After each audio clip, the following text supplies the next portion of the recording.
Welcome to Tucker Carlson Today. Eric Metaxas is probably one of the deepest and best-selling Christian authors, maybe just authors, in the United States. He's a nationally syndicated radio host. He's written, I don't know how many books, probably over 20. He's got a new one out called Is Atheism Dead? He's the author of two books that I have read personally and loved, biographies of Martin Luther, the founder of Protestantism, and an amazing biography, the best biography of Dietrich Bonhoeffer, who was murdered in Flossenburg prison in 1945. Eric Metaxas is a really smart, deep guy and a serious Christian. He joins us now. If I have fooled you, I've got a maid. So if I've just also, do you also think I'm authentic? Because I want to fool you into thinking I'm authentic, a truth teller. I don't know. We'll find out. Yeah. So I have a million questions to ask you. I want to ask you about your life. I, of course, want to ask you about your book, Is Atheism Dead? Rooting for that, of course. But first, it's because it's just on me. I have to ask you about the moment that we're living in. I stayed up very late last night reading an account of the Russian Revolution from the perspective of the White Army, which I had actually never read, despite reading a lot about it. And I was really struck by what was in the air in 1917 in Moscow and St. Petersburg, this atheist movement unleashing these forces of violence and chaos for its own sake. And some of it, I have to say, was recognizable in a disturbing way. So, speaking as a Christian who doesn't know much about theology, is not very interested, I can still feel that it feels like there's a spiritual component to what is going on. You're deeply grounded in this. I throw it to you. Is there? My take on where we are now. The book that you mentioned, Is Atheism Dead? When I started to write that book, I wasn't thinking about where we would be today. Yeah. But it's kind of funny because God plans these things, right?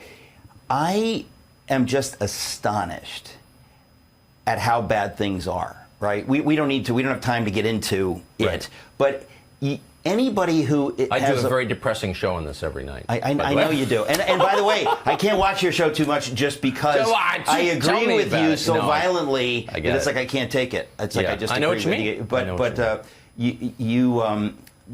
But I guess the point is that when things are this crazy, you know and I know that anybody with a modicum of sanity and common sense also sees that things are crazy. Yeah. And they are all asking the same question, and you're asking it implicitly, and I talk about it. What is happening? What is happening? And the reason you say what is happening is because you're saying, I've seen crazy stuff, but I've never seen anything on this level. It doesn't seem... I can't account for it. That's it. This isn't mere incompetence, right? I can't account for it. In other words, if we had a president or a fake president who's just a total idiot, he wouldn't be able to push forward this level of chaos and insanity. So it can't just be incompetence. What is it? Is there a handful of billionaire, Kabbalists who are leading? What is happening? But most people know clearly this is unprecedented. Anybody who's been alive in America, 1968 and the madness of that doesn't quite compare to this. So people are saying, what is going on? And at the bottom of it, and this is what I was saying when I wrote the book, I wasn't thinking about this, but at the bottom of it, ultimately, the book starts with a quote from Solzhenitsyn's famous quote. He said, when the horrors were unleashed by the Bolsheviks, old Russian people said that all these things that are happening now, how did they happen? They've happened because man has forgotten God. In other words, if you have to go someplace to like the root answer, is that something has happened. And there was, I should say, spiritual corruption at the heart of the Russian royal family with Rasputin and Nicholas and Alexandra. I didn't think we'd be talking about Rasputin, man. But no. I mean, we don't need to get into it. So but funny. Like there was from the very beginning a spiritual component to what happened in Russia. Well, but just to keep it simple, right? The devil can use the church. He can use atheists. The point is that he doesn't care. He'll take what's available. And right now in America, in the West, I think there are people looking around saying the level of madness is so unprecedented and it's happening so fast. What's behind this? That's what they're asking. Well, exactly. Right. And so the short answer, I would say, is that there's kind of how do we put this? Whenever, and again, when I wrote the book Is Atheism Dead, I wasn't thinking about atheism, but in the course of writing it and the course of now releasing it and talking about it, you realize that at the end of the day, there are two worldviews. If you're an American, you get this better than anybody. One is that there's a God who loves us, who wants us to be free, who wants us to govern ourselves, to have the most limited government, the most freedom. And you need God and you need virtue. You can't force virtue, so there's the conundrum at the heart of American self-government. But that's the best system for quote-unquote human flourishing. And at the other end of the spectrum, the most government power, whether it's Marxism of any kind, whether it's the CCP today or whether it's the Nazis or whatever, or whether it's North Korea, the only thing that threatens their power and their ability to crush people and treat them as slaves is people who believe in something beyond the state. Exactly. So if you believe in human power. Right. So if you believe in God, you are a horrifying threat to anybody with that kind of Marxist big state view who simply wants power. And in our lifetimes, we've never seen the battle lines drawn this way. There's always been kind of this, people kind of playing patty cake with big statism or whatever. It's never been so dramatic as it is right now. But right now you have an absolutely astonishing, unprecedented division between people who are willing to sell their souls for power, on the one hand, and then the people over here who are saying, this isn't right, this doesn't seem like it's going in the right direction, what is causing it? And so I didn't expect atheism really to be something I was talking about with regard to politics at all. But it's so funny to me because we've never seen a Democratic Party we know that has tacked so hard left that it's flirting with Marxism and socialism. We've never seen that. But we've also never seen the connection between when you push God out, you get atheist Marxism. Like you're going to have some kind of slavery in this modern day, or you're going to have some kind of freedom. And we have seen kind of history give us a moment where the lines are just we've simply never seen anything as draconian, as crazy. So I think most people are asking the question that you asked at the beginning, is what is going on? And I think a lot of people can feel that there's a spiritual component. They just don't know quite where to go with that. Well, that's where I am, because there's no other way. And I have to say, we have a guest often on called Jason Whitlock, who kind of says exactly what he thinks all the time. He's like the last American who does that. And he's the one who awakened me to the possibility that maybe this isn't explainable in purely political terms. I'm so used to thinking everything in temporal terms, and they want power, and it's about the next election. Yeah. But then you see stuff that's so irrational, that's so destructive for its own sake, self-destructive even. Then you're like, there's no explanation for that. Right, and that's where you come up with the word evil. Could it be evil? Is there a thing that's worse than stupidity and incompetence and just bad ideas? Is there something behind it? It's kind of funny. There's a book. One of the books that really helped me find faith. I guess I was 24. I graduated Yale, and I drank enough of the Kool-Aid to have drifted off into a kind of, tell me what I need to believe to succeed. Like, I didn't know what I believed. I just knew that the conservatives and the Christians, they're bad. And so I don't want to. This was in the 80s already, right? But I remember during that year of twisting in the wind, trying to figure out the meaning of life, I got a copy of M. Scott Peck's book, People of the Lie. Now, he was a Harvard psychiatrist. I remember it really well. I read the book. Very famous for his book, The Road Less Traveled, which was on the New York Times bestseller list for 79 years or something like that. But his book, People of the Lie, he talks about his experience as a fairly secular psychiatrist, seeing things that had no normal explanation. And he eventually, as you know, because you read the book, eventually comes to see that there is no naturalistic, materialistic explanation. This is evil. This is something beyond our ability to medicate or reason past. Like this is evil. And I think there's just something really cool happening right now in the culture, Tucker, that because things have gotten this bad, and your average American says the world's going insane, what's going on? Like, there's something healthy about that, because we're finally, to some extent, seeing things as they are and seeing that things weren't always okay. People have just taken the masks off now, and they can all, Biden and company can't pretend to be, Sam Nunn centrists or whatever. They've completely gone over the cliff. And so we're seeing, we're kind of seeing what happens. So there's something healthy going on, because I think a lot of people who maybe they were in the middle, or they were just, they're sort of waking up and seeing that we're in a war. And at the end of the day, yes, it's a spiritual.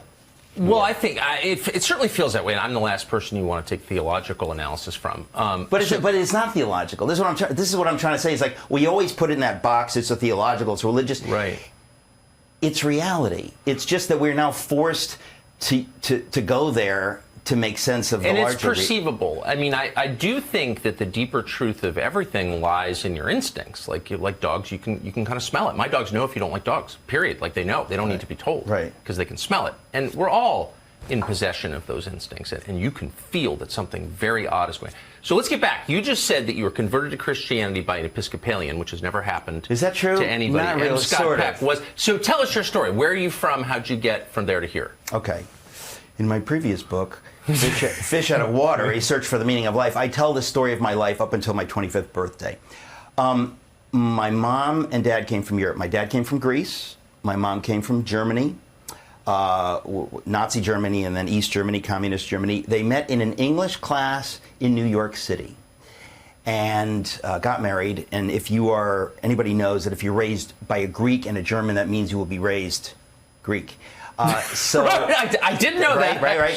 So I was raised in the Greek Orthodox Church and stuff. And for many immigrants, particularly Greeks, it's like your ethnicity becomes a kind of religion, a kind of a hobby. It's like it's your identity. So I was that's raised. That's a cohesive group. I would say. Trust me. So in my previous book, Fish Out of Water, I talk about that whole thing. But what's interesting, and we don't have time, but at the end of the day, when your faith community there's a kind of a tribalism going on there. Like, we're here because we're Greeks. This is where the Greeks hang out. It's the Greek church. Very similar to the Bonhoeffer situation, where when the state or the ethnic identity gets kind of mushed together with the faith identity suffers. Yes. So what I mean by that is that growing up in the Greek Orthodox Church, just like people growing up in the Episcopal Church or this church or that church, you never really get the guts of the faith. It's kind of like you go through the motions, be a good kid, don't steal, get good grades, succeed, and keep moving. And so when you go to a place like Yale University, I don't need to tell you this. From where did you suddenly, go? I grew up in Danbury, Connecticut, working class, European immigrant son, right? So this is the American dream. I get to go to an Ivy League school. So you go there, and you're not sure what you believe, because nobody in the church growing up told you, oh, by the way, when you leave this little community, people are going to think you're insane for believing Jesus rose from the dead, or all that stuff that we talk about. They kind of didn't prepare and don't prepare people. So you go like a sheep among wolves. I get to Yale University.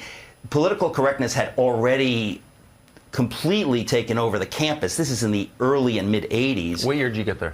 Well, I graduated in '84. So can you imagine that critical race theory, all this garbage was there when I was there, right? Yeah. So if you're in the humanities, I want to be a writer. I want to study the classics and stuff. So I go there, and suddenly you're in this world of woke madness in the 80s, right? So because I didn't know what I believed, because I'd been raised to be a good boy and, be successful. Were your parents not ideological? Well, no. My parents, like anybody, they go to church. If you sit them down and say, what do you really believe? They'd be like, what do you mean? Because you're not, unless you're in some kind of a actively Christian world, like an evangelical world or serious Catholics, you just go with the flow.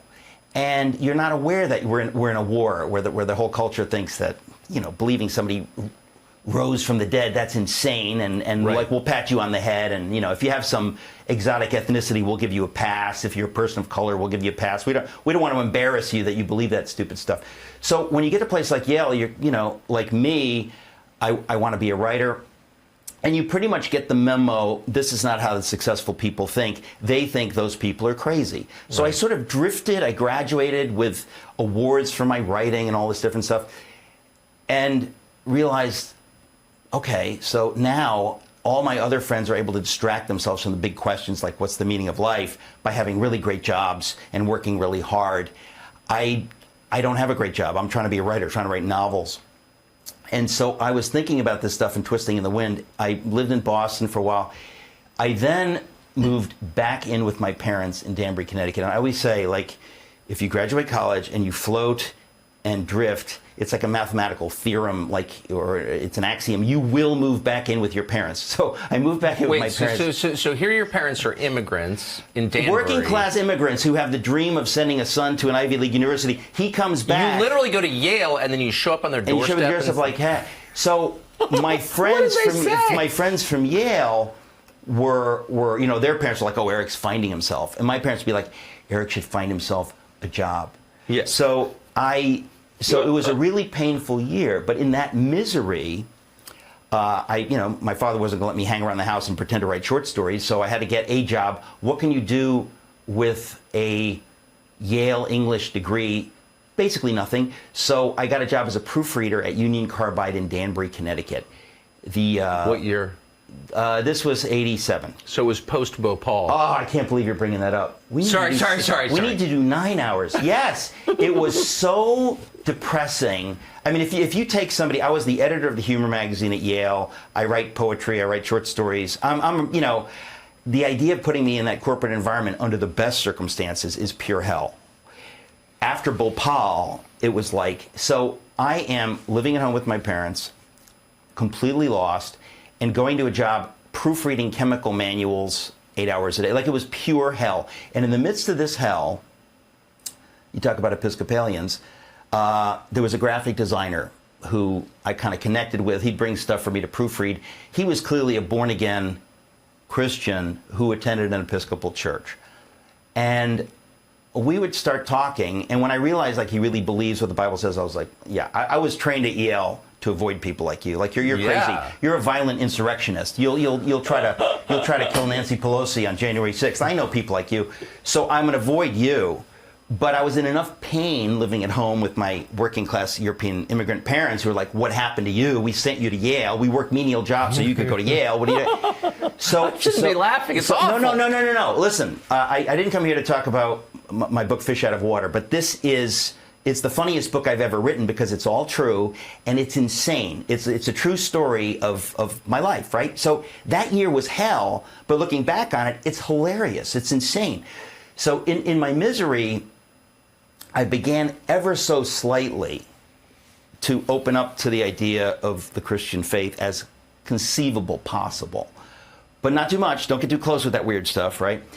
Well, around my 25th birthday, long story short, too late, I had a completely miraculous conversion, Jesus dream, that literally overnight changed my life. And I think anything less, I couldn't have an intellectual conversion. I was too inoculated against it. So I had a serious miracle dream. I went to sleep not knowing whether you could know if God is real. And I woke up, game over, I'm in. I mean, it's insane. What was the dream like? It's too long to tell, but it is actually, it kind of has Jungian elements. I mean, it's the sort of thing that if anybody else, the reason I wrote a whole book called Fish Out of Water is because you have to track my life up to that point so that when I tell the story of the dream, it makes sense. Because anybody who doesn't know my life, the dream would just be like a non sequitur. But God in the dream weaves three parts of my life together, utterly disparate parts of my life, in a way that it so blew my mind that there was zero doubt that this is God. This is not like a crazy dream. I had too much pizza. This was a mind-blowing, life-changing experience. And I feel like I needed that because I was so, as I said, intellectually inoculated against believing this stuff. Yes. So it completely blew my mind, turned my world upside down. But it was so real and so incontestable that I just said, okay, Lord, whatever you have for me. And so since then, I've been allowing God to guide my career, which is way better than the way I'd been guiding it. Maybe I mentioned I was living with my mom and dad. So so God has taken me on a very So where did you go? So this journey. happens to you, you're immediately convicted, convinced. Yeah. And so what do you do? Well, this comes to the thesis of my new book, Is Atheism Dead? I immediately realized, and you'll get this, the parallels are hilarious, that I live in a world where I now know this is true, God is real, the Bible is real, but I live in a world where all of the elites, the cognoscenti, all my friends from Yale, know that people who believe that are insane. So we have a problem. We have some dissonance here, right? For sure. So, in a sense, I immediately knew that God's calling on my life is to be a voice in the midst of this, to try to quote John Milton, to justify the ways of God to man, to use my various gifts as a writer and a speaker to try to help people make sense of what I believe and see, in fact, that, not only is it true, but there is overwhelming evidence for its truth. It's not just like a And by philosophy. it, you mean the existence of God. Well, I mean the existence of God, and not just God, but the God of the Bible and all that stuff. In other words, even if you don't want to believe it, you're living in a world that pretends like there is zero evidence for it.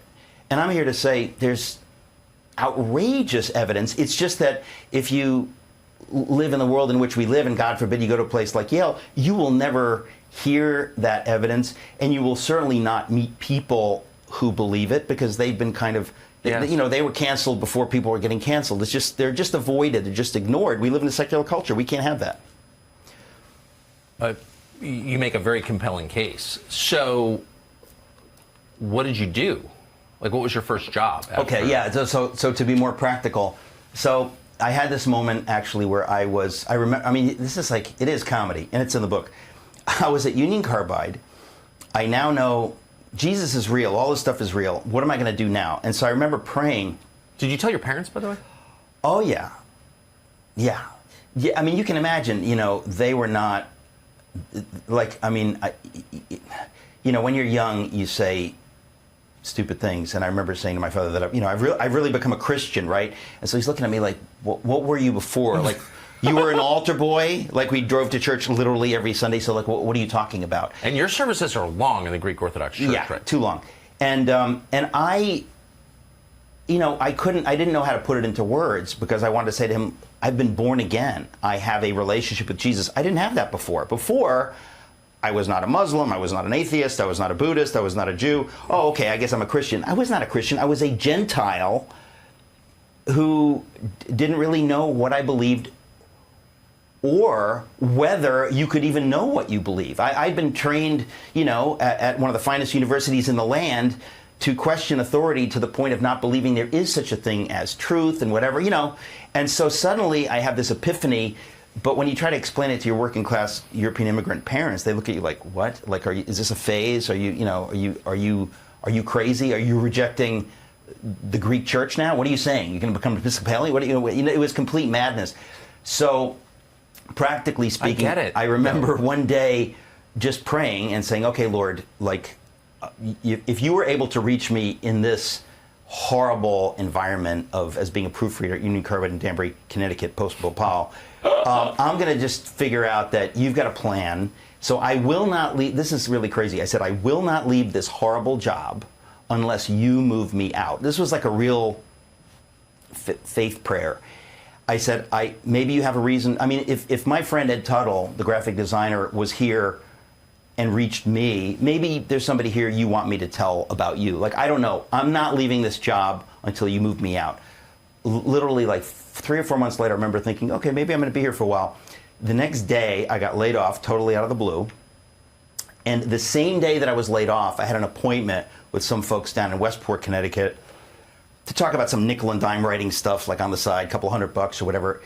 I show up. They hand me half of my annual salary from Union Carbide in 2 writing projects, which I literally would have done for free. They were like these glorious children's book adaptations. I was like, this is really cool. So, and then a couple of days later, they handed me a 3rd project. So it was like I was laid off, like without even knowing that was possible, and then handed a dream job working for a company called Rabbit Ears Productions, which created videos for kids, really super high quality. They won Grammy Awards for Best Children's Recording and stuff. So I got put into this place of like literary heaven mixed with Hollywood, because we were producing videos and working with, Meryl Streep and Jack Nicholson doing these recordings and everything like that. So it launched me into that world. So I've by now written 30 children's books. Nobody even 30? knows.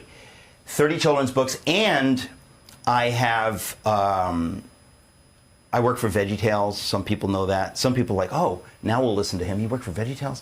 So I work for VeggieTales.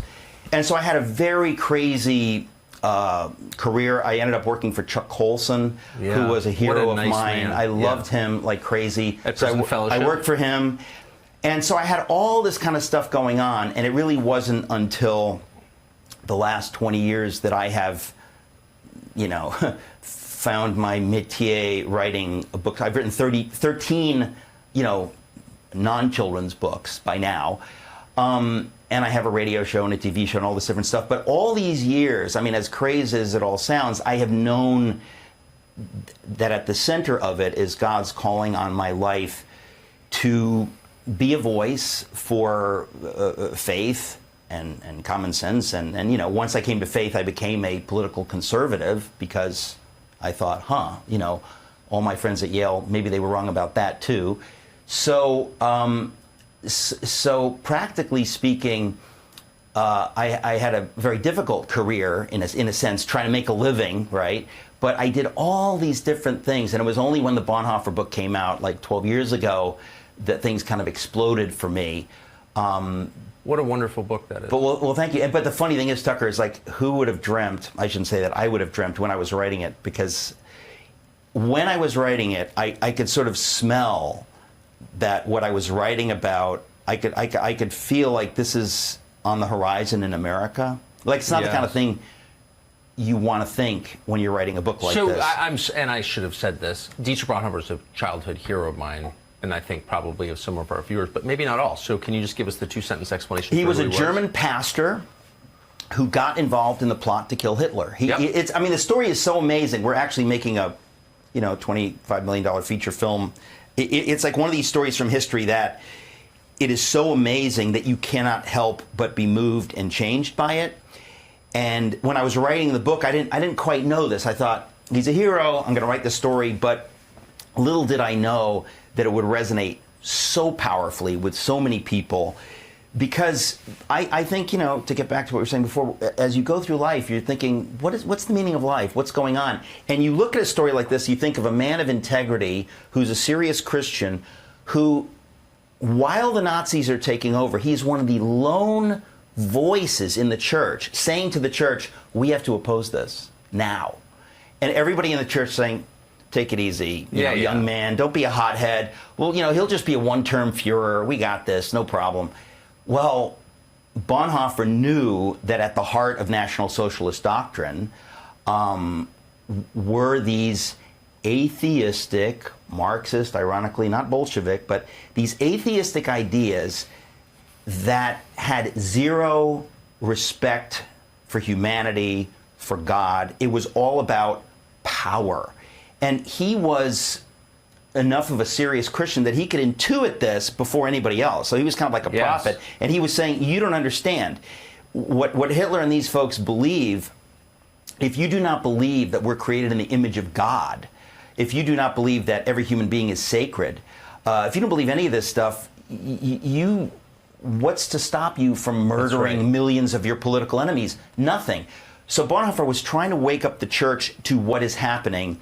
And the church, to some extent similar to today, said, we don't want to get political. We just want to have our nice church services. So if we need to put a swastika flag outside the building, we just want people to leave us alone. So today, whether it's a rainbow flag or a BLM flag, just tell us what we need to do so people won't burn us down and think of us as trouble. That's exactly what happened to the mainline church in Germany. Of course. And Bonhoeffer said, not only can I go along with this, I must do something about this, because he knew what was going to happen to the Jews. So he got involved ultimately in the plot to kill Hitler and his top lieutenants, and for that he was ultimately hanged by the Nazis. In the very final days. 3 weeks before the end of the war, 3 weeks before Hitler killed himself, Bonhoeffer was hanged by the Nazis at age 39, and just one of the most brilliant theologians who ever lived. But here's the key. He wasn't just a theologian. He was a theologian who had a personal relationship with the Jesus of the Bible. So this wasn't just head knowledge. He knew that it's about reality. Is this real? And if this is real, I need to be willing to stake my life on it. People have died for freedom, for truth, for whatever. So he lived out his faith. And so when people come across that book and read the story, you can't help but be inspired by someone who lived like that, because guess what? When you read it, you realize, oh yeah, by the way, I'm supposed to live like that too. Right. And by the way, now I want to, because I've been so inspired. So it's kind of, that's the beauty. People think, oh, if only he had lived. And I think, no, this was God's plan, and that he has inspired a lot of people. What a serious, his book Life Together, the letters and papers, the letter mostly to his sister. Yeah. I mean, this is a very serious, joyful, humane, but very serious person who grasped the seriousness of the moment in which he was living. I mean, that's well.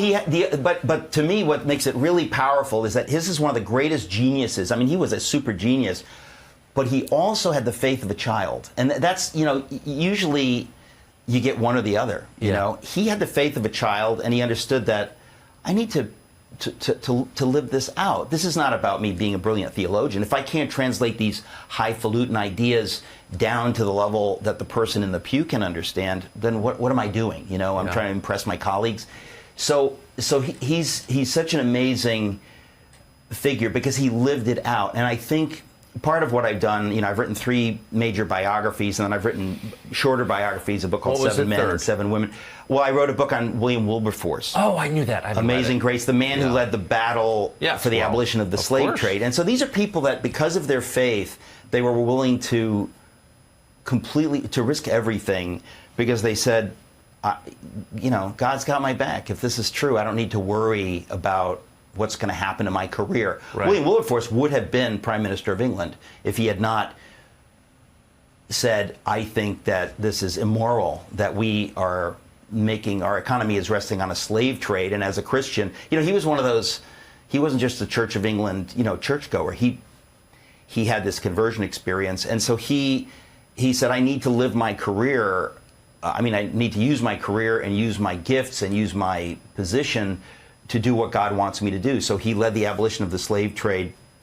That's his signal achievement. But he did a host of other things. Really, again, one of those lives. So I wrote that book first, and that's when people said, well, who are you going to write about next? And I thought, well, if I have to write another biography, I'll write one about Dietrich Bonhoeffer, but I'll never write another one after that. And then I was persuaded to write the Luther book. But I'm done. No more biographies. No more major biographies. Well, it's a heavy lift. I mean, that's... your Luther biography is a serious book. It's a book of scholarship, and it's... I was reading and I was saying, this is not a weekend project. No, but it was the 500th anniversary of the Reformation, right. And I thought, what it is, once I got into the Luther story, I understood how important he was. I hadn't really grasped what a seminal figure he was, that what he saw and was willing to stand for ultimately changed everything. He didn't know that. It's just kind of like your life or my life or anybody's life. You don't know, if you do what is right and true, you don't know where it's going to lead. You just know that today I need to stand for truth. And, Talk about giving the finger to the man. Martin Luther gave the finger to the man. But I'll tell you what, Tucker, I was thinking about this recently, that Luther, and you know this if you read the book, he didn't start out wanting to do that. I know. He started out wanting to help them. Of course, to reform this indulgence thing is insane. Okay, he kept saying that. Yeah. So what happened to him, and I realize this because something similar has happened to me, and maybe to you to some extent, you try to play nice and you try to help people in a civil way see things. But if the response is they punch you in the face, you go away and you think, okay, maybe I need to speak a little bit more loudly or speak a little bit more boldly because they didn't get the message. And so in a sense, the absurd opposition, you saw this with Trump. It's like when people respond so outrageously, you're forced to respond ever so slightly more outrageously. There's a beautiful article by a brilliant scholar named Peter Wood in American Greatness, where he talks about this very thing. He wrote a book on civility in 2007. called "A Bee in the Mouth," and how we need to whatever. But he really was echoing. I interviewed him recently, where I have felt it's like, but as people are increasingly less civil or unable to have a conversation, you more and more realize I have to paint in bold lines. I mean, the famous Flannery O'Connor quote, right? That she wanted to. Why did she write these crazy short stories? She kind of felt like she needed to create really bold characters and bold stories to wake up people who just she didn't want them just to read a nice story in the waiting room at the dentist office. She wanted to kind of like speak to them about God. And so it's and a funny... it worked. And it worked. I think of Flannery O'Connor at least once a week. She would have been a good woman if someone had held a gun to her head every day of her life. The single greatest line. Can I tell you... in any short story ever written. Listen, she is... Flannery O'Connor, because I've written so much humor over the years, there is nobody funnier. There are some things in her short stories that are the funniest things I have ever so dark read, and she was a serious Christian with tremendous literary gifts. But so to get back to Luther, I just think that sometimes you realize they're not listening. I need to scream. I need to use hand gestures. I need to, and I think we're living in a time like that. And Peter Wood's article and his new book titled "Wrath" gets at this, where we're living in strange times. Some people don't want to hear about it. They just want to go on as things were before. But the problem is you can't. No. You're not being allowed to. So I really think that many people are waking up to that. It's a good thing, in a sense, that's happening. When madness is unleashed, enough people look around and go, this is crazy. They're telling me that if I don't believe a rooster can lay an egg, I'm a bigot. When did that happen? I mean, I remember, where was I? I was here in Florida listening to Rick DeSantis give a speech, and he said something about, in Florida, I'm going to make sure that high school girls only compete in athletic competitions against high school girls. And everybody, including me and my wife, are cheering. And I thought, what the heck are we cheering? This is like, he just said 1 + 1 = 2. But that's how crazy things are. The bar is moved, I would say, for reasonable behavior. So is atheism dead? I think everything that you have talked about sort of leads up to that question organically. You happen to have written a book with that title. So let me just ask the question posed by the title. Is it dead? Yes.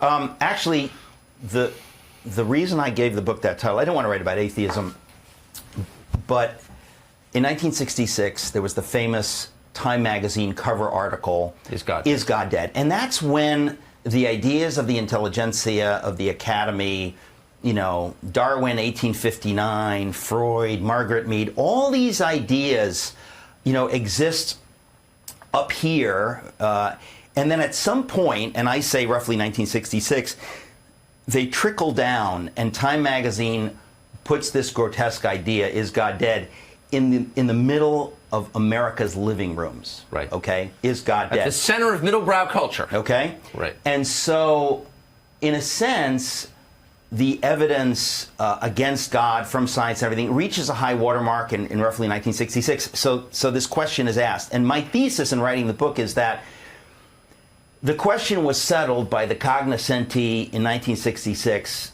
Pretty much, God is dead. We live in a secular world. And we need to get on with it. And they never really continued to look at the evidence, or they kind of had settled that. So we've been living in a secular culture, again, roughly since then, which means that which means that we don't really take seriously the idea of God. That has been on the wane, and everything that follows, if you push God out of the equation, getting back to the Solzhenitsyn quote, bad stuff follows. What follows? If people don't believe in God and in virtue and in self-government and answering to a higher authority, I don't steal because God doesn't want me to steal, things begin to break down, and the state inevitably has to take more and more power. We become less and less free. These are the inevitable fruits. It's not even like anybody planned this. But the point is, as you go down through the decades, it gets worse and worse and worse until we find ourselves here. So the reason I wrote the book, it really had to do with, I didn't want to write about atheism or write about these ideas, but I met two people from completely different disciplines and some people would say, oh, well, it was serendipitous. I clearly believe, in retrospect, it was God's hand.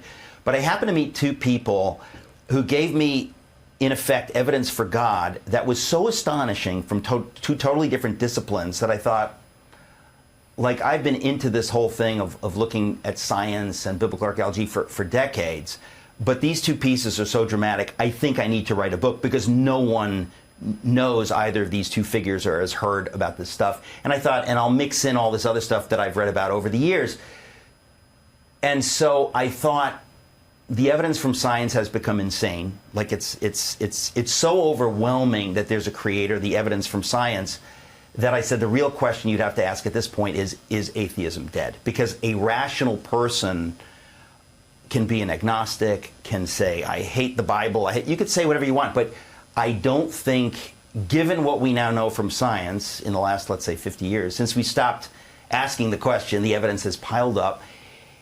I don't think we can believe that there is no God, and that everything, life, this glorious planet, the universe, that these things emerged randomly. In other words, I think we know too much from science now that we didn't know in the 50s and 60s, that there is no other conclusion but that there was an infinite, intelligent creator behind this. So when I came upon this information, I said, the craziest part of this information is that nobody knows this. Nobody's talking about this. We live in a world that, swallowed the Kool-Aid in 1966. God and all that stuff is pretty much passé, so we're not going to look at that evidence. And so I said, how ironic it is that the evidence for God from the world of science has been coming in more and more dramatically in the last 5 decades, and nobody's talking about it. So I said, I need to write about that. Then I need to write about biblical archaeology, because similarly, the more we dig in the Middle East, the more we find insane evidence for the historicity of the Bible. This is not just a book of folktales from, an ancient time. Like, the evidence has piled up and up and up. So I said, I need to write a book, in a sense, putting this information out there. And I will just say, I'm a popularizer, I'm not an academic, but the evidence is so overwhelming that the real headline is, why doesn't everybody know this? Like, because if it's as overwhelming as I say, you think, well, everybody would know that. And I would say, well, yes, we live in such a secular world that the people who run the newspapers and all this same stuff, they don't speak that language, so they either simply ignore it, or maybe they're ideologically opposed to it and they ignore it intentionally. But we've lived in a world where all of this information and evidence has basically been ignored. And so we all have been gaslit into thinking that it's rational to think there is no God. But it's very similar to where we are now in the culture, right? Like, if you're watching the wrong TV station, you live in an alternative reality. And so those of us who, discover things, we just need to shout louder, because there are people wonder, that are though, hungry. I'm trying to remember whether it was C.S. Lewis or Frederick Buechner, very different, but both theologians of a sort, who said, if God himself appeared, like, in the sky over a football game, and said, I'm here, would that actually change the way that we live? If he said football game, it had to be Buechner. But that's right. But the fact of the matter is that, doesn't that get right back to Jesus is telling the parable? He's saying that if Moses appeared, no, what does he say? I guess the point is, the question has always been the same. Human beings, given who we are, some people, and again, the reason I wrote Is Atheism Dead is not so you can say to your atheist friend, like, here, read this, and it'll right. There are people that I've had conversations with, brilliant people whose names you would know, and I will tell them a story of a miracle so detailed and incontrovertible that logic would dictate that their response would be, wow, it sounds like God is real. Maybe I don't like that idea, but the logic dictates that I look at the evidence.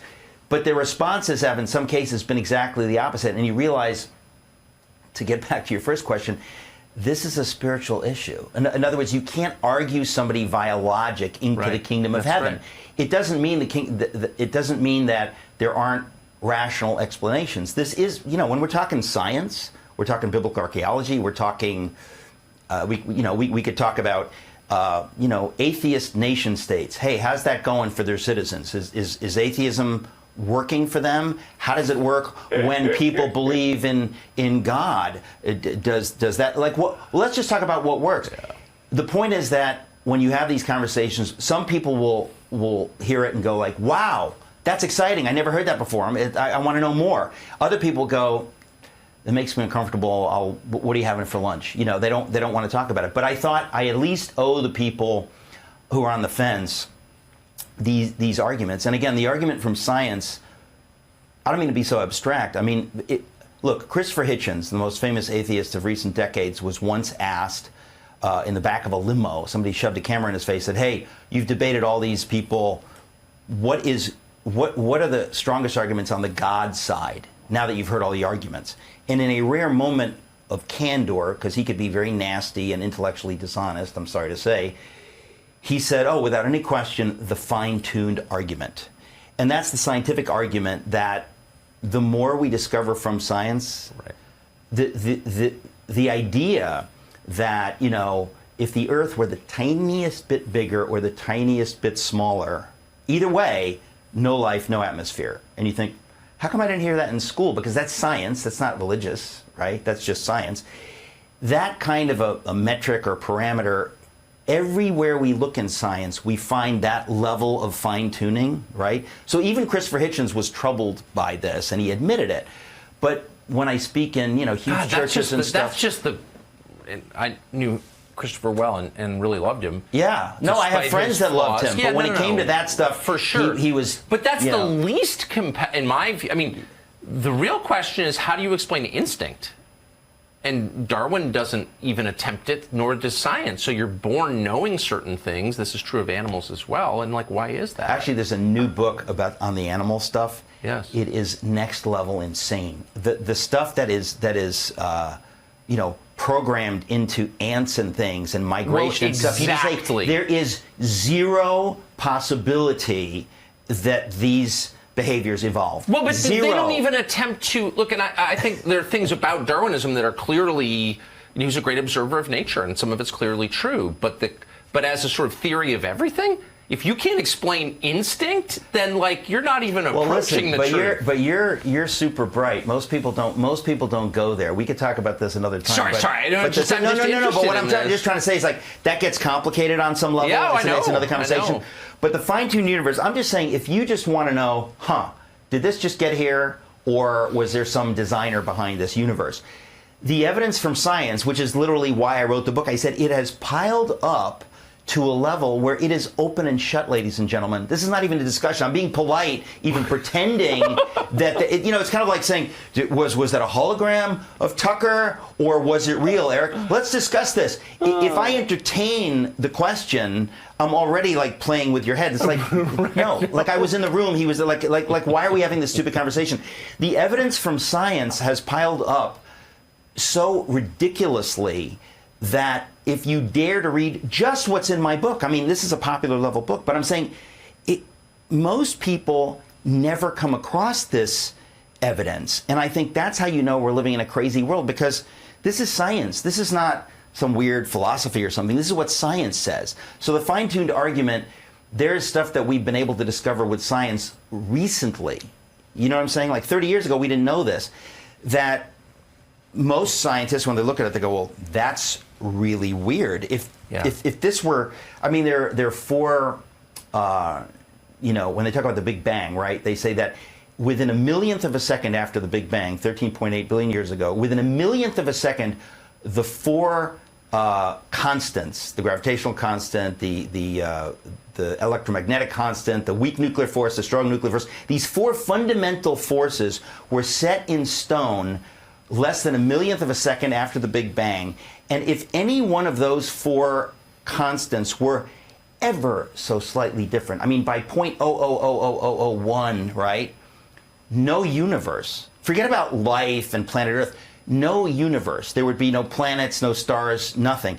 This is what science is able to tell us now. And that's just one level. But everywhere you look in science, we now have the ability to see things that we couldn't see 50 years ago. So when Time magazine writes, "Is God dead?" you can understand why they would think that. But since then, the evidence has piled up amazingly more and more and more and more. And then, obviously, the question is, why don't we know it? Because we've moved on. And I'll bet you didn't know this. Unless you read my book, I'll bet you didn't know this. I was looking at, what did different atheists say? And I was very flippant, as you can tell. Actually, no. I was very disappointed in the ability of folks like Hitchens and Dawkins to be intellectually honest about what they were discovering. They seem to have an animus against people of faith or about faith, and so they just kind of like attacked religion. Well, there's a shallowness at the heart of their critique. I would say, and with someone who has great respect for Hitchens. But that's the point. Yeah. And right. So I said, but what about the people whose atheism I respect? What about Jean-Paul Sartre? Yeah. What about Albert Camus? Those two men were convinced that we're in a world without God, we're alone in the universe, but they weren't happy about it. They saw that if this is true, it is infinitely bleak. Right. And so they That's right. tried to figure out, how do we create an ethical system? How do we live as human beings? No, that's right. Okay, so only the French are that deep. We're not capable. okay, We're not capable of public conversations like that. I'll bet you don't know the punchline of this, because I myself, when I wrote the book, didn't know this, and I still can't believe it. Camus in 1960 and Sartre in 1980, both of them right before their deaths, Yes. came to believe in God. And I don't mean just in Sartre God, did? but probably. And Sartre is more documented. That's the. I think either it was National Review or something, like literally 1980 wrote about this. But he was. In any event, Wow. both of these atheist, intellectual, philosophical giants who had the guts to not be shallow and to look into That's the right. bleakness of the That's abyss right. of a world without God, both of them, independent of each other, came to faith, and it seems Christian faith. That does not surprise me about Camus, who was, I think, the better man at all. But I'm shocked, and I thought I would have known that. But here, my point is, no one knows this. So when I discovered it, I thought, this can't be true. I have to go back and I realized the world is so crazy that when the two atheist giants of the 20th century come to Christian faith, no one knows about it. No one ever talks about it. I mean, nobody ever mentions it as a footnote when they're teaching undergraduates, we're going to read No Exit this week. Oh, and Right. by the way, there's no by the way. Almost no one knows this. So when I came upon it, I thought, what does that say about the atheistic worldview? That the two people who took it most seriously and looked at it as unyieldingly as they did, both of them saw it can't be right, it can't be true, and at the end of their lives come to faith, and nobody knows about it. So can I just ask you, I mean, you have the First World War, probably the worst thing that ever, in my view, most pointless thing that ever happened in world history, destroyed European civilization. After that, you start getting like real atheism as a movement. Before that, was there ever any period in world history that we know about in which a large number of people professed atheism? Well, no, because it wasn't culturally possible. Because it's so stupid. Well, look, Like, it wouldn't even occur to people. but who? I think literally the other day I finally read who it was who said some ideas are so stupid it takes an intellectual to believe in them. Yeah. I literally always It forget was who Paul it was. Johnson said that, I think. I believe it was Soupy Sales. I think you're wrong. But the point is that the idea of atheism is on many, many levels preposterous and laughable. Of course. But you have figures through history who believed it and talked about it. But the way information works and the way the media works and the way the culture works, it takes a number of things to make it fashionable. And it wasn't possible really for that to happen. I mean, look, you know this. It happened. I learned this from Peter Hitchens, that it was after the First War that the twin authorities of church and state had been so discredited that the elites in Europe turned away from God and whatever. Yes. But that didn't happen in America really till the 60s and 70s. In other words, we were still enough of a Bible-believing country that it took Vietnam and Watergate for those things to come into middle American life. Clearly, I would argue maybe it began a little earlier in the Second World War, but whatever. But you're right. Well, I mean, yeah, you could trace it back infinitely. Between but I'm saying 1919 and 1941, yeah, this was a very religious country for sure. Well, right, and listen, it still is. But the point is that the intellectual elites, the folks that I went to Yale with, and the folks that you have been rubbing shoulders with, they live in a world that is secular, and that culture, that atheistic secular culture, it's taken decades and decades to trickle down. It took till 1966 till, Henry Luce could throw it in the middle of America and say, is God dead? I mean, nobody would have dreamt, nobody would have dared to ask a question, not just that preposterous, but that like offensive to most Americans. Is God dead? What? What does that even mean? Why are you asking that? People were stunned by it. Why are you asking that? But what I'm saying is that it's really since then that these ideas have found their way more and more into American life and made possible the madness of a drift toward atheistic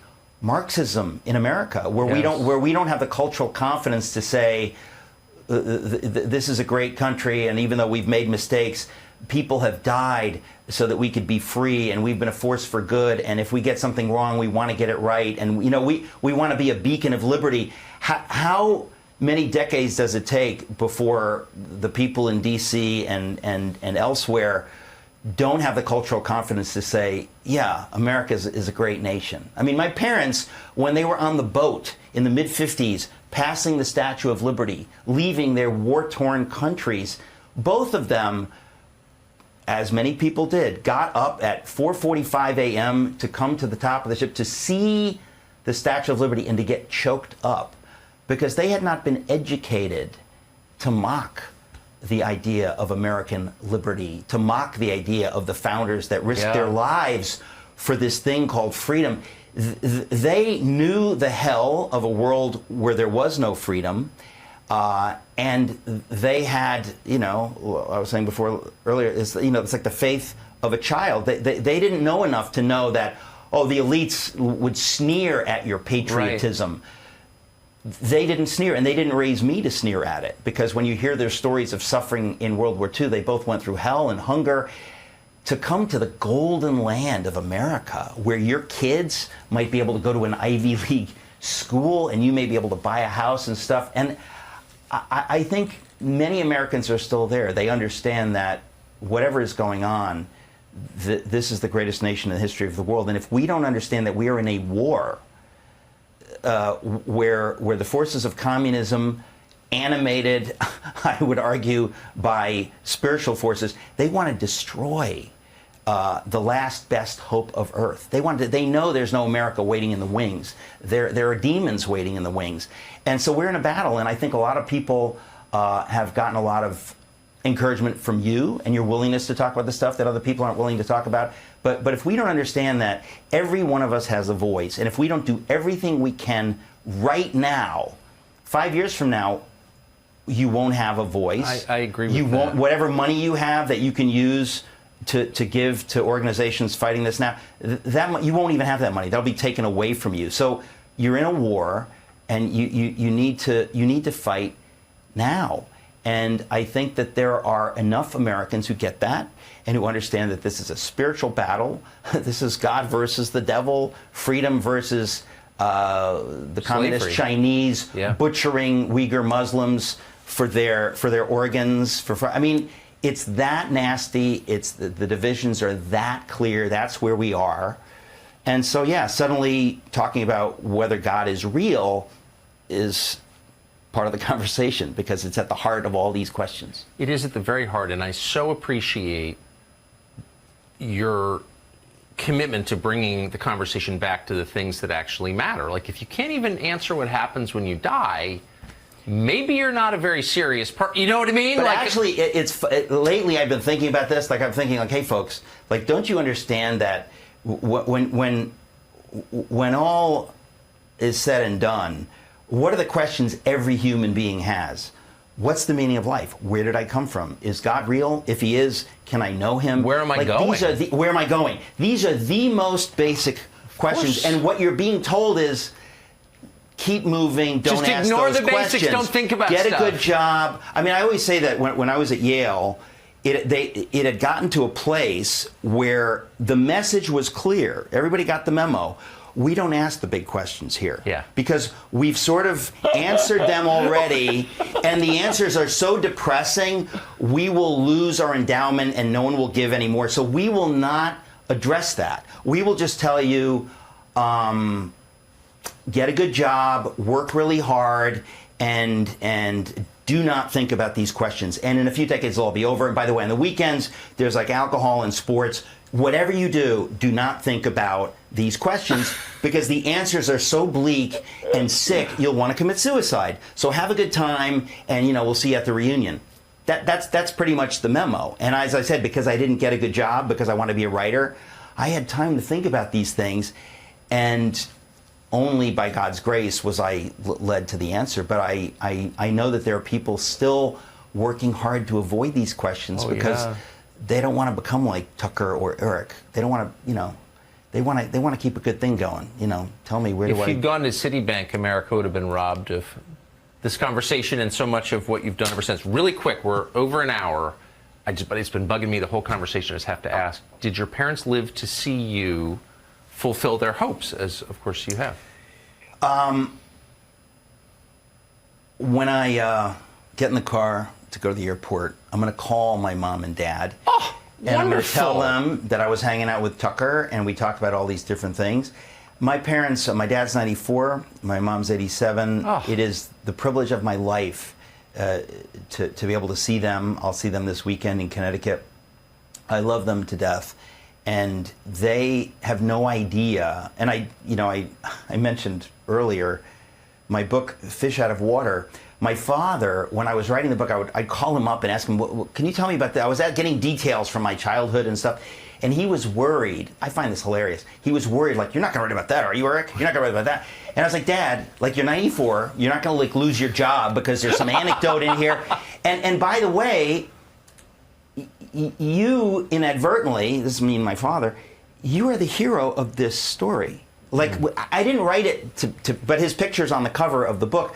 And it's a picture that my mother took. They were on a date at the Statue of Liberty in 1957. And she took a picture. It's a beautiful picture. It's the whole thing's crazy. But I say in the book, ultimately, that just by raising me and loving me, my parents gave me something which is an appreciation for America and liberty and right and wrong, that most Americans, because we've been so blessed in America, we've lost sight of how rare and magnificent American freedom is. And so my parents, by sacrificing and loving me and my brother, they end up being the heroes of this book. And it's so clear when you read it, but they, they're too humble to get that. But my dad and my mom, leaving war-torn Europe, they were just in a unique position to raise my brother and me to understand, like, this is not normal. This is a gift. This country and the opportunities in this country are an outrageous gift. You don't deserve it. Take advantage of it. And then use it, by the way, to bless those who don't have it. And we in America, when America is thriving, we have the ability to help those in the world, to give hope to the Uyghur Muslims. I agree. You remember when Reagan said, Mr. Gorbachev, tear down this wall, I always say the demons trembled, because that was a prophetic statement made by President of the United States that gave hope to those in the Soviet gulag, that there is someone out there who believes in freedom, who is willing to risk something, that there's a nation so great that they're willing to risk their blood and treasure for folks like us, in Soviet prisons. And so these questions, it's the same thing over and over again. And if I can do my part to remind people of these things, I feel really honored, and I'm really thrilled to be here talking to you. Really enjoy you, and I'm very proud of you. Eric Metaxas, thank you. Dr. Carlson today is the name of the show. New episodes every Monday, Wednesday, and Friday on Fox Nation. Needless to say, we'll see you every weeknight, 8 p.m. on the Fox News Channel.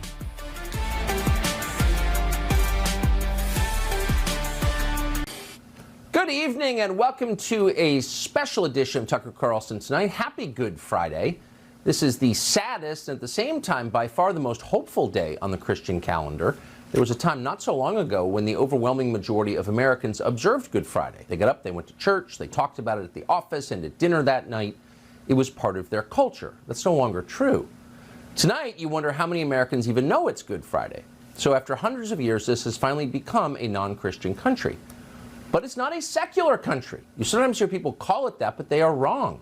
There are no secular countries. Every country has a religion because every person has a religion, even if it's atheism.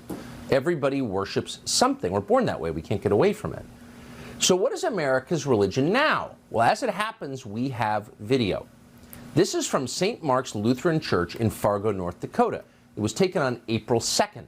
That was the first Sunday after the mass killing in Nashville, in which 3 adults and 3 children were murdered at a Christian school for being Christians. In the old America, Christian pastors would have preached about this. They would have acknowledged the evil on display, and they would have prayed for those who'd been killed.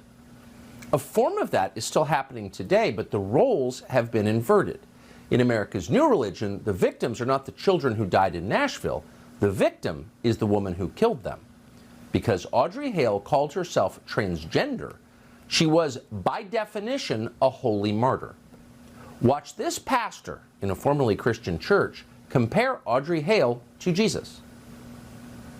Leaders were looking for any excuse, valid or not, to crucify Jesus. And they found that reason. It's baffling to me that someone's existence can be so threatening that people decide they need to be controlled, that they need to have laws made against them, or even worse, that the people that they find to be so threatening should die.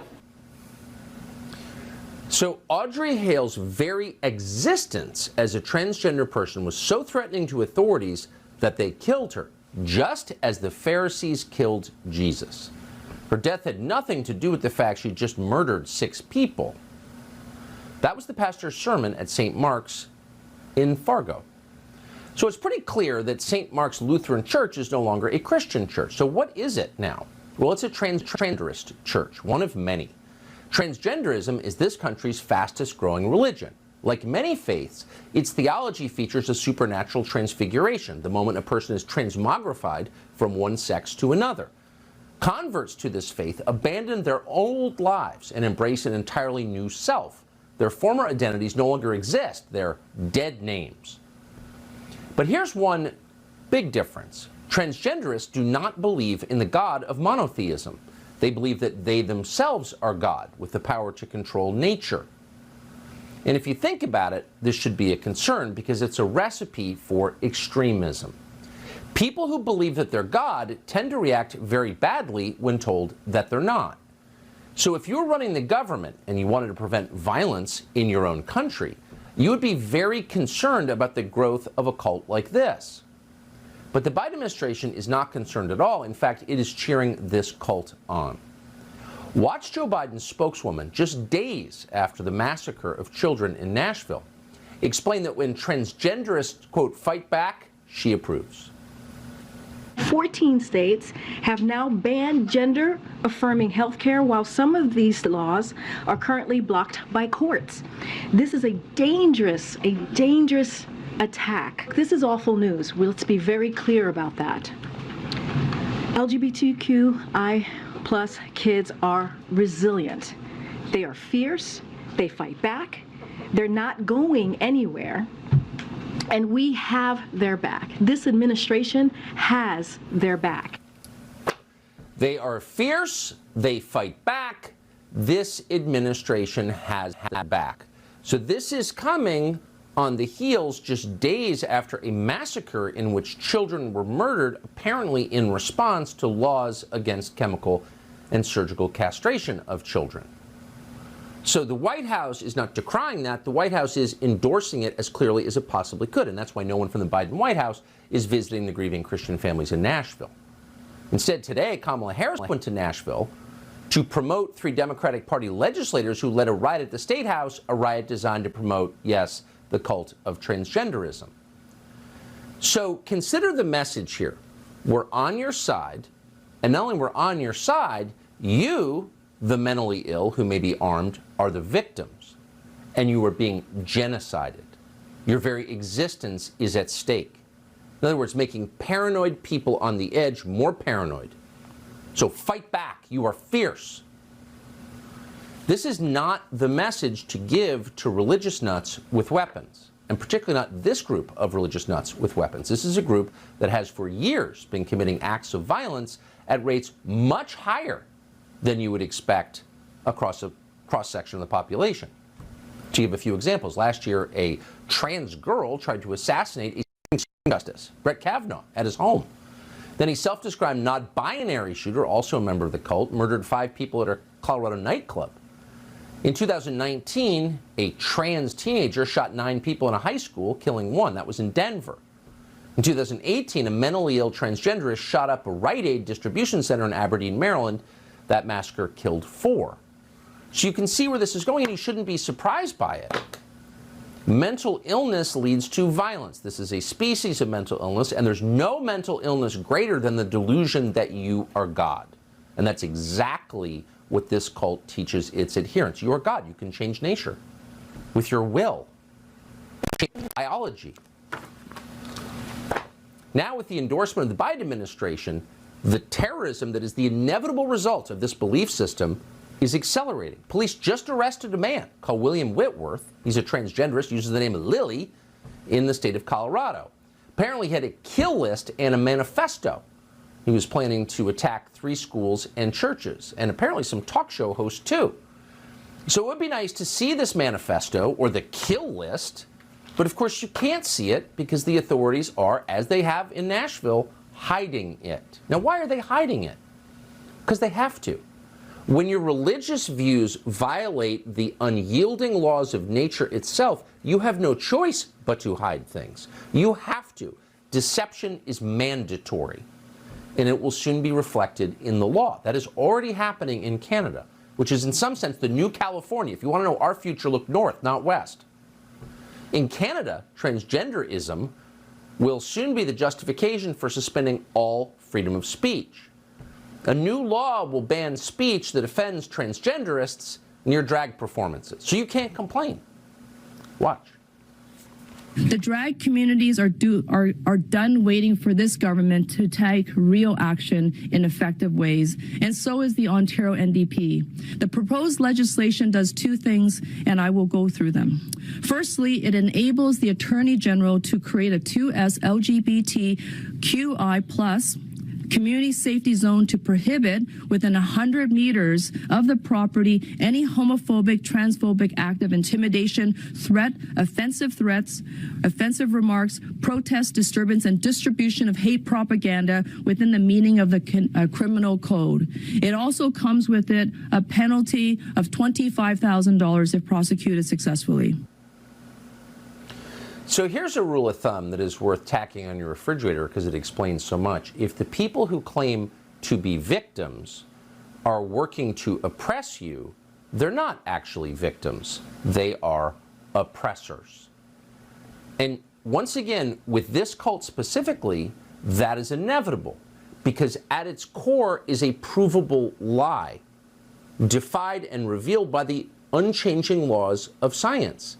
We do not have the power to change our sex. It is in our DNA. It is in our bone structure. You dig up a fossilized skeleton thousands of years later, and you can tell it's sex. We can't change that, much as we might want to, much as we might feel deep sympathy for those who want to. We still can't change it. That is true. And so, of course, they have to criminalize your observing that it's true, because that is a challenge to the core of their faith. These are religious extremists on a jihad against the population, and in order to win, they have to force everyone to lie, period. But there are always a few who refuse, no matter what, to lie. And one of those is Riley Gaines. So last year, Riley Gaines was a collegiate swimmer at the University of Kentucky. During an NCAA championship, she and her teammates were forced to compete against a man called William Thomas. Now, there's been a lot of news coverage of William Thomas, But here's the truth. Thomas had been a male swimmer at the University of Pennsylvania, and he had a lackluster swimming career, so he came up with a plan. He decided to give himself a female name. And soon, he started winning women's swimming competitions. So what do you call that? Well, you call it cheating. That's cheating. And Thomas's cheating was not a secret. It was obvious to everybody. But only Riley Gaines was brave enough to say something about it. She came on our show last July. And that night, we watched Leah Thomas win a national title and blow all the other females completely out of the water.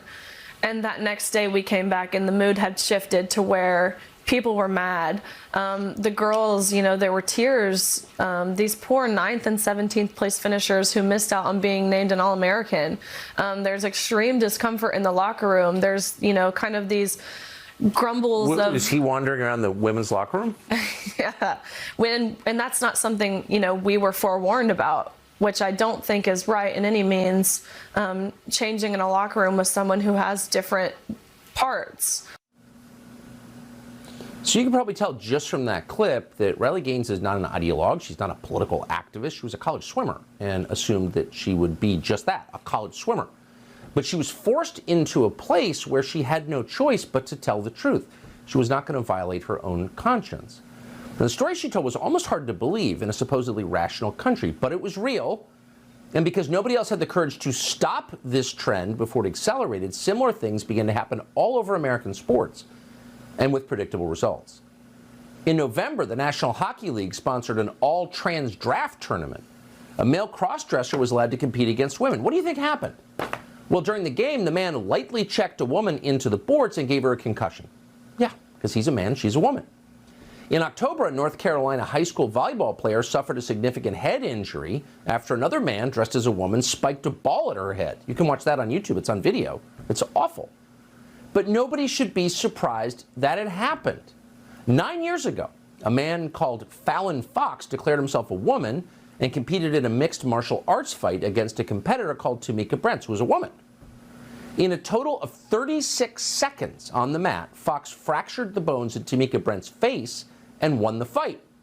As Tamika Brents later put it, quote, "I've never felt so overpowered in my life, and I'm an abnormally strong female." Well, yeah, because even an abnormally strong female, which she is no match for most biological men. Everybody knows that. It is measurable. We don't need to guess. But almost nobody at this point, at this deeply contemptible point of cowardice in the West, almost nobody will say that because they're afraid. But Riley Gaines will say that because she's not afraid. So last night, Gaines went to San Francisco State University to talk about her experiences in NCAA swimming. And Riley Gaines is not a hater. She is a measured, decent person who believes in logic and reason and finding common ground with people who disagree with her. She does not think she is God. But that fact, that she does not believe she's God, makes her a terrifying threat to the zealots who do believe they're God. And so at San Francisco State last night, the zealots attacked her. A mob surrounded Riley Gaines and prevented her from moving through the hallways. At one point, the thugs said they wouldn't let her pass unless she paid the money. During the chaos, a man dressed as a woman punched her several times. The mob howled with rage, screaming threats and obscenities. We're not overstating. Here's what it looked like. That's the most dangerous extremist group in the United States. There's no mistaking it. Riley Gaines, once again, is not an ideologue or a demagogue. She's not out to hurt anybody. She's a college swimmer who was cheated against and doesn't think that's fair.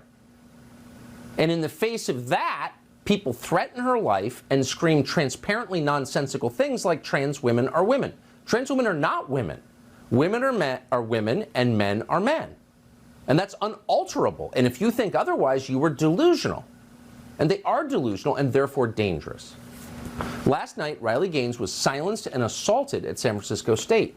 Her most basic civil rights were stolen by a violent mob.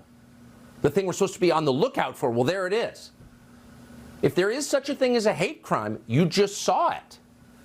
And yet the Biden administration and its thoroughly corrupt Department of Justice won't acknowledge that any of that happened because they endorse it happening. Riley Gaines is one of the bravest people we know, and we're grateful to have her join us tonight. Riley Gaines, thank you so much for coming on. Was that as horrifying as it looked? I mean, it was terrifying for me. The police did not inform me of any sort of action plan. Turning Point USA invited me to the campus. I delivered a very civil and respectful speech where I had great dialogue with even protesters who were participating in a sit-in. All of a sudden, after my speech, the room was stormed. The lights were turned off, and I was rushed with no one there to escort me to a safe place. I was punched, I was hit multiple times, I was shoved, until finally we exited the room. But we could not leave because the protesters flooded the halls, and so I was pushed into a classroom along that hallway where I was barricaded in for 3 hours. 3 hours? Why didn't someone with a gun come and bring you to safety? Because they were terrified. They were scared to put their hands on these people because they know what these people are capable of. These people yelled obscene, violent, vulgar things to both myself and the officers, I could tell, didn't feel comfortable putting them in a position that would mean they do their job, which is a really scary, chilling thought. This is the most dangerous extremist movement in the United States right now. It's getting bigger, not smaller. It's gaining steam, not losing it. The White House has endorsed it. I mean, what does this mean for you? And I just can't say it again since I happen to know you. You are an inherently moderate person who means harm to no one. But are you worried about your safety going forward? You know, I am worried about my safety. I have to be now. When we have people who are willing to do this, and we know why they're willing to do this, it's because they don't have reason, they don't have logic, they don't have science, they don't have common sense on their side. That's on my side. And so they protrude by violence, whether it's physical or verbal violence. But what this means for me, this does not deter me. This assures me that I am doing the right thing. This will not silence me when they want me to be silenced. It just means I need to speak louder. Really quick, did anyone in the state of California in authority, any political figure, for example, defend you? No. Not the dean of students, not the campus police. I will say the city of San Francisco police that stepped in, they did a phenomenal job in escorting 3 hours later. But I will be pursuing legal action. I will ensure that the people who physically assaulted me, the people who put me in that position, they will face repercussions. Yeah. I mean, if we can't identify that as evil, then we've really lost the thread. Riley Gaines, I'm glad you're still here, and Absolutely. Godspeed. Thank you. Of course. Thank you so much. So during the last outbreak of armed extremism, which of course was the BLM riots of 2020, an former Army sergeant called Daniel Perry was driving for Uber in Austin, Texas. He was an Uber driver. He's in his car, and a mob of rioters surround him in the middle of the street and begin hitting his car. One member of the mob was a man called Garrett Foster. Foster is a militant with a history of waving his rifle at people. He approached Perry's driver's side window with an AK-47. Then he raised the rifle, and when he did that, Perry shot and killed him in self-defense. The lead detective in the case and the Austin police concluded it was a justified shooting. If that's not a justified shooting, there's no such thing. But because Austin, Texas, the justice system is overseen by a Soros-funded DA, Perry was charged with murder for defending himself. And tonight, we are sad to tell you, this man, a military veteran driving an Uber car, was convicted of murder. And what does that mean? It means that in the state of Texas, if you have the wrong politics, you're not allowed to defend yourself. So this is a legal atrocity. It's so obviously unjust that tonight we extended an invitation to the sitting governor of Texas, Greg Abbott, to come on this show on Monday. And we wanted to ask if he was considering a pardon for Daniel Perry. But for some reason, Governor Greg Abbott's office told us he just can't make it and that we should talk to the Attorney General of Texas, Ken Paxton, instead. So that is Greg Abbott's position. There is no right of self-defense in Texas. We're going to keep trying to reach the governor of Texas, get his views on that, and the Attorney General for that matter. Well, rioters, including 2 elected Democrats, shut down the Tennessee State House last week. It looked like what they call an insurrection on CNN. So the Republicans in the State House just expelled the Democrats who participated in this insurrection. One Republican who voted for expulsion joins us. That's all ahead on our Good Friday special.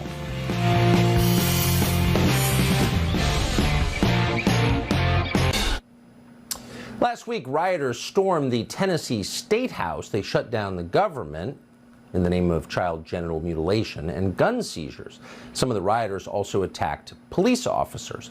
Republicans in Tennessee, who control the State House, held Democrats to their own standard. This was an insurrection, and that's not allowed. So they expelled 2 Democratic Party representatives who participated in the insurrection. Yesterday, one of those lawmakers who was expelled, Justin Jones, attacked a Republican representative, of course, on the basis of his race. What I told you was what you just exhibited.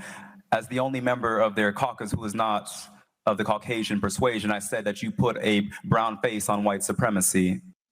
Oh, please. So the man he was attacking was Representative Kumar, and he had a response to that. Here it is. I'm an immigrant, everybody knows. I have been in this country for 53 years. I have never encountered a racial slur. I'm really not aware that any of that applies to me. I live a good life. Yet, you on tape called me a brown face. You walked up to me. You had no business coming up to me. You were sitting a row or 2 ahead of me. You shoved your finger in my face and said, Kumar, they will never accept you. You said it twice. It is disappointing that you have insulted this body. You have insulted your colleagues. You have insulted the House of Representatives in the state of Tennessee. You have insulted our speaker. You have personally insulted me. Of course, they go immediately to race. Sabi, Doc Kumar is a representative from the state of Tennessee. He voted, as we told you, to expel Justin Jones and 2 other Democrats who participated in the insurrection. He joins us tonight. Representative Kumar, thank you so much for coming on. You said something poignant at the top. You said you've been in this country a long time, and you've never experienced a racial slur until this week. That is true, Tucker. I have been here for 53 years, and I have practiced surgery. I've lived in Tennessee for 46 years, and people have been extremely kind to me. I was really surprised, and that these things should not happen, especially in a place where people are constantly guarding the values in such a way that discrimination and racism does not occur. Well, it sounds like they're creating it. I mean, the dispute that you're having with Democrats has nothing to do with race that I can see, unless I'm missing something.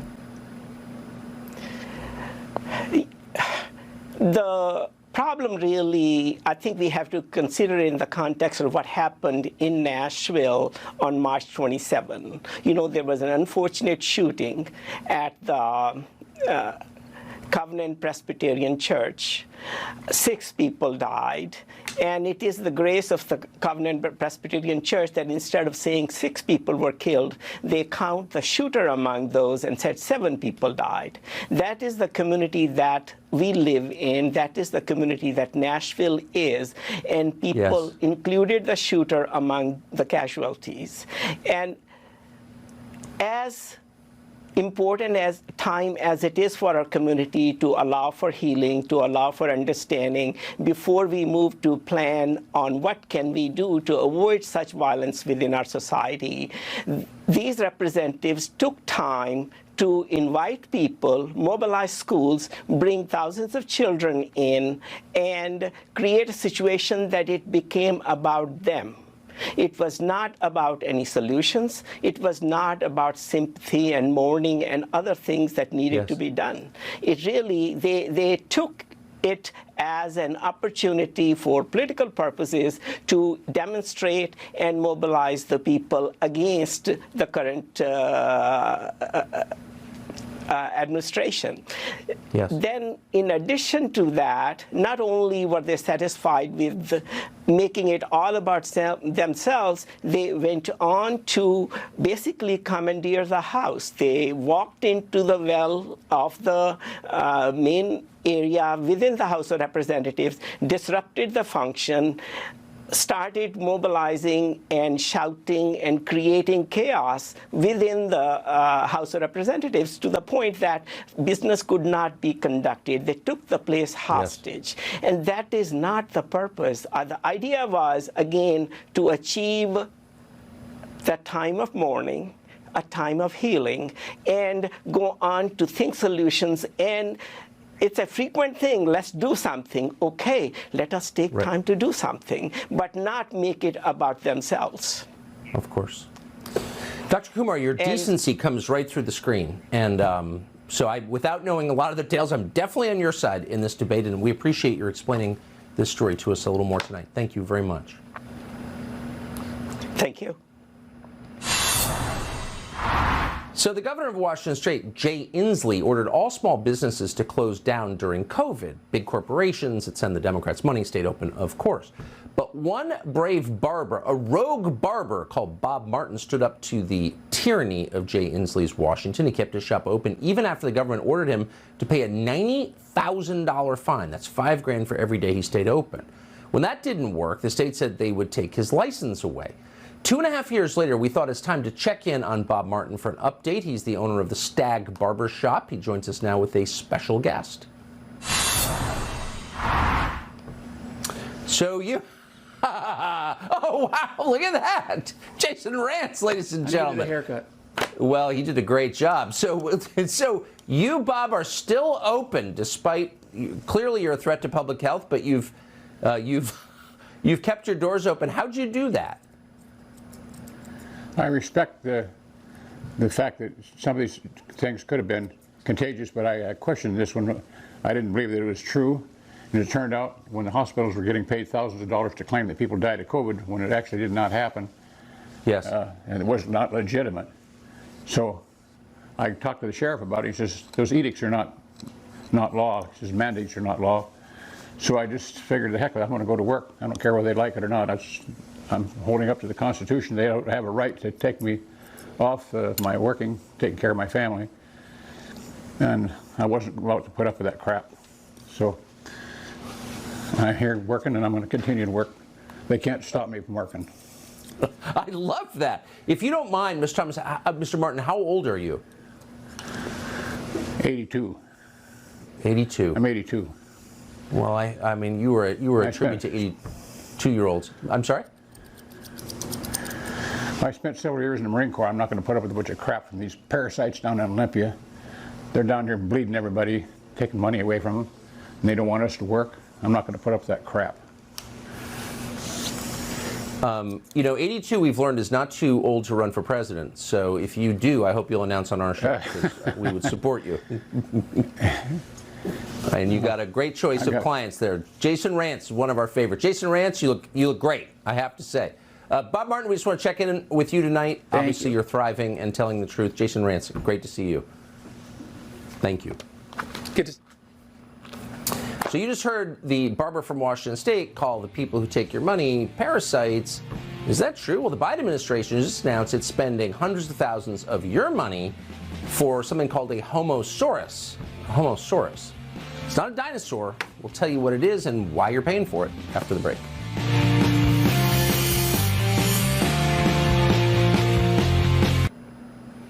Gender ideology isn't just the basis of the most dangerous extremist movement in the United States right now. It's also a grift. It's a way for people who couldn't actually make money doing anything because they have no useful skills to take a lot of money from taxpayers. The Biden administration is on board with this.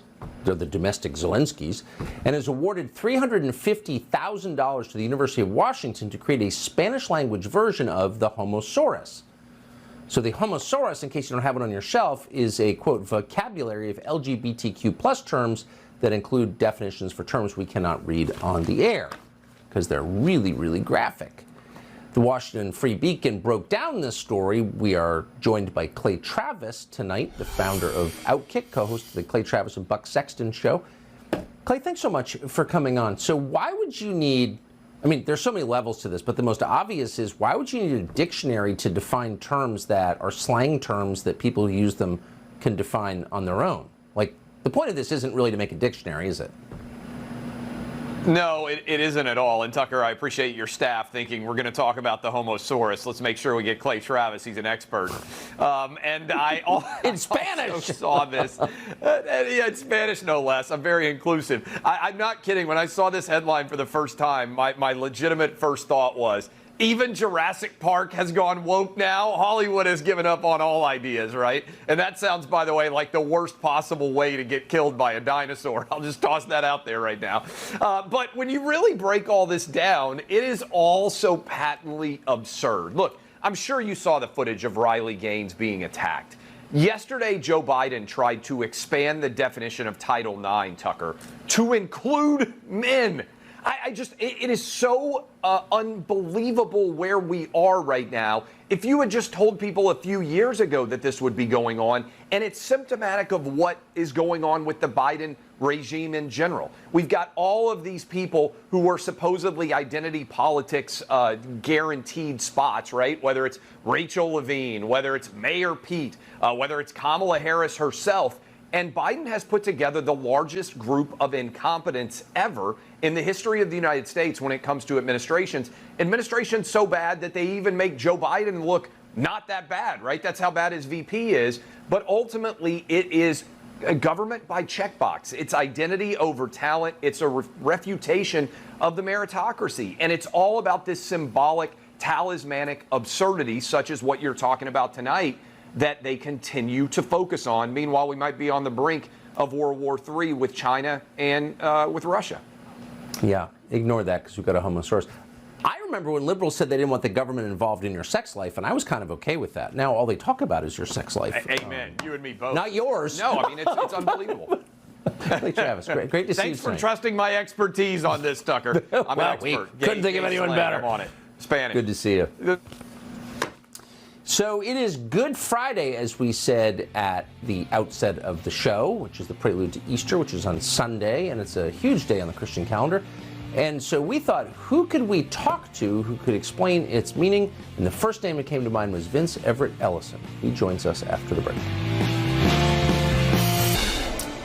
It is Good Friday. Some are still celebrating. We couldn't think of anyone better to deliver the message of this Easter weekend than our friend, documentary filmmaker Vince Everett Ellison. He's got a new documentary called Will You Go to Hell for Me? He joins us tonight. Vince, thanks so much for coming on. So it's Good Friday. What is the message, as far as you're concerned, of this day? Oh, Tucker, it's the message of hope. Hope springs eternal here in America. And I was born on a cotton plantation in Haywood County, Tennessee. My father was a sharecropper. He brought us out of poverty through hard work, belief in Jesus Christ, and we went throughout the South singing gospel music. And we went all through America, and all we met was good people. Right now, I travel from Virginia to California, from Florida to New York, and I run into good people everywhere I go. Yes. And I think Easter is the time for people to reflect and remember what they believe. Jesus Christ died for our sins. We're Christians. Most of us are. 75% of white people, 85% of black people say they're Christian. And in my documentary, I asked the question. I said, why do we not vote our values all the time? Why do we not live by our values? Why do we not live the way that we know we're supposed to live?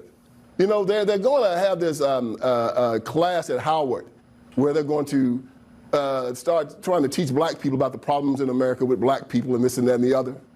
And it's amazing to me because they think that there's a problem. Well, there is a problem.